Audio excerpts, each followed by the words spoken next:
We saw in previous videos how the leading tone has a strong tendency to resolve up by step to the tonic.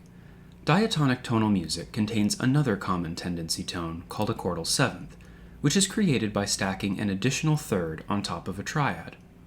Taken as a whole, these four notes are referred to as a seventh chord. The most common seventh chord in many repertoires is 5/7, also known as the dominant seventh. In contrast to the leading tone, chordal sevenths have a strong tendency to move down by step, and indeed this is precisely what happens with 5/7. In the following progression, F, the chordal seventh of the 5/7 chord, resolves down by step to E.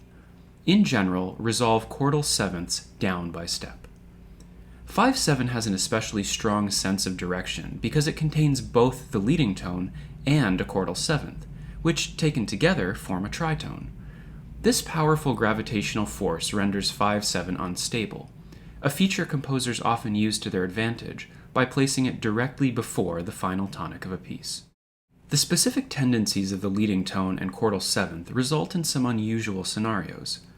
When 5/7 progresses to 1, for instance, the proper resolution of these tendency tones results in an incomplete 1 chord in which the root is tripled and the fifth is omitted. Tripling the root in this case can be an advantage if your goal is to emphasize the stability of the tonic, but doing so sacrifices the richness of a complete chord. It creates a mini hole. There are two main solutions to this problem. The first solution involves omitting a note from the 5/7 chord to create an incomplete chord. Rather than writing a complete 5/7, leave out the fifth and double the root. Because the fifth of 5/7 contributes least to its distinctive quality, in that it's neither a tendency tone nor a chordal root, omitting it doesn't weaken the dominant seventh's strong sense of direction.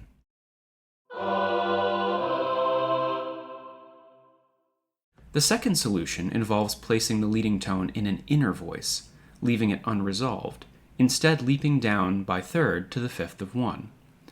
This is the only way to achieve a complete 5/7 and a complete 1.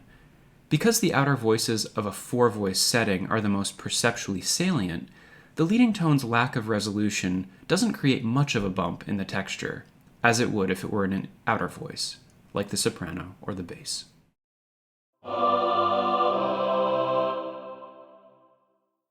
The following example summarizes the three main possibilities for voice leading with complete and incomplete chords in a 5/7 to 1 progression. We'll end this lesson with a brief note on expectation.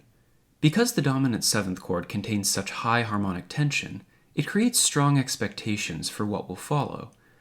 Throughout history, composers have used this feature to play with listeners by setting up a feeling of impending resolution and then denying it. The result can be quite poignant, as heard in the second movement of Edvard Grieg's piano concerto. As the orchestral introduction winds down and listeners anticipate the entry of the piano, Grieg keeps us on the edge of our seat by promising the tonic with a tense 5/7 chord, only to withhold it twice before finally giving in and resolving 5/7 to 1.